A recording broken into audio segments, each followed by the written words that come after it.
Semmilyen Zsolt, a KDNP elnöke a következő vendégem, jó reggelt kívánok! Lesz-e KDNP óriás frakció az országgyűlésben, az újonnan megalakuló országgyűlésben? Hát természetesen lesz KDNP frakció, mégpedig a rendszerváltoztatás óta a legnagyobb frakció. 30-33 fő, aki minden körülmények között benn lesz az országgyűlésben. Hát ez valóban kb. Egyharmaddal több, mint az előző. De én arra gondolok, az Indexnek vannak olyan értesülései, hogy a Fidesz és a KDNP között egyeztetések folynak arról, hogy egy nagyobb csoport KDNP frakcióba történő átültetésével könnyítenének a valószínűleg hatalmas létszámú Fidesz frakción, mert ugye olyan 200 fős lehet akár a Fidesz frakció, és ezzel a KDNP képviselőcsoportja lehet az országgyűlés második legnagyobb frakciója. Valóban vannak ilyen tárgyalások? Hát ez egy érdekes gondolat, és az ember mindig tanul.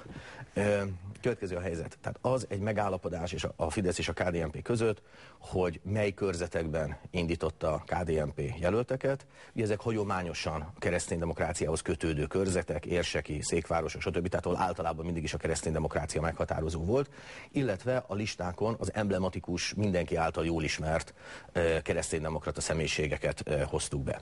Az előző választásnál is úgy volt, hogy mielőtt még a frakciók megalakulnak, akkor miután mindenki Fidesz-KDNP közös jelölt, ha valaki úgy érzi, hogy valamilyen megfontolásból szeretne átigazolni, akkor azt nyilván Orbán Viktorral megvitatjuk, és akkor személy szerint megfontoljuk a kérdést és a kérést. Most annyit tudok mondani, hogy természetesen az, hogy ki a par excellence KDNP képviselő, az elolvasható bármikor a hivatalos papírokon, hiszen a két pártnak meg kellett adni, hogy ki kinek a jelöltje.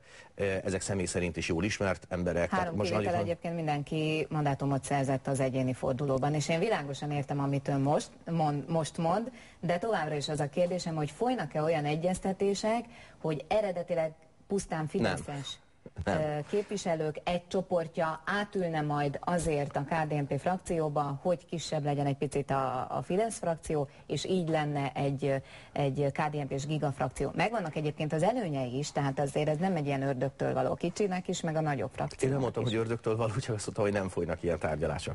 És egyébként korábban sem volt, hanem korábban is az volt, hogy egyéni kérelemre történt ennek az elbírálás, csak azt tettük nagyon világossá Orbán Viktorral az előző ciklusban is, hogy a frakció megalakulása előtt jelezze mindenki ebbéli szándékát, és akkor Orbán Viktorral megfontoljuk a kérést. Körvonalazódik a leendő kormány névsora is. Sajtóinformációk szerint Simicskó István kapja majd a honvédelmi tárcát. Ezt meg tudja erősíteni? Tehát ilyenfajta tárgyalások zajlanak, egyeztetések? Van egy régi székely bölcsesség Erdélyben, ami úgy szól, hogy előbb ejtsük el a medvét, aztán tárgyalunk a szűccsel. Ha most arra gondol, hogy ehhez első körben ugye Simicskó Istvánnak mandátumot kell szereznie, mert ő az egyik, aki ugyan vezetett, tehát az élen végzett az első fordulóban, de nem sikerült mandátumot szerezni. Persze, ez is egy szempont, de ennél mondjuk egy morálisabb megközelítésre gondoltam. Ő egyébként a Szabolcs-Szatmárbeli listán is rajta van, tehát egy nagyon komoly személyiség, és mindenképpen számítunk Istvánra.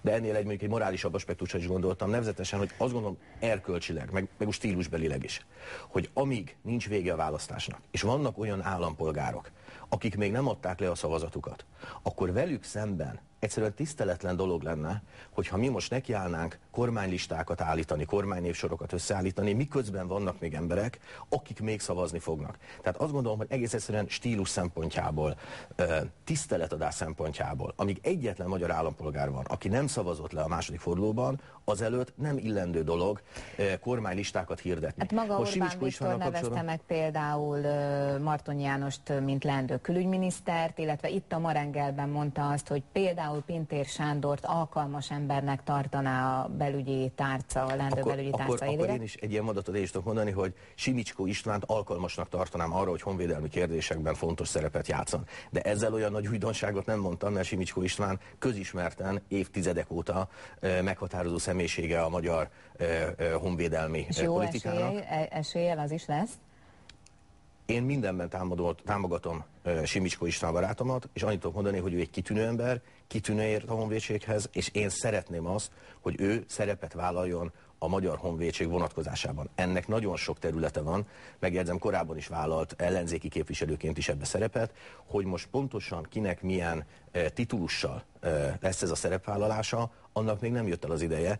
Természetesen beszélgetések vannak, de ezt teljesen komolyan gondolom, hogy amíg nincs vége a választásnak, addig nem helyes dolog kormánynévsort hirdetni, és meg is mondom miért.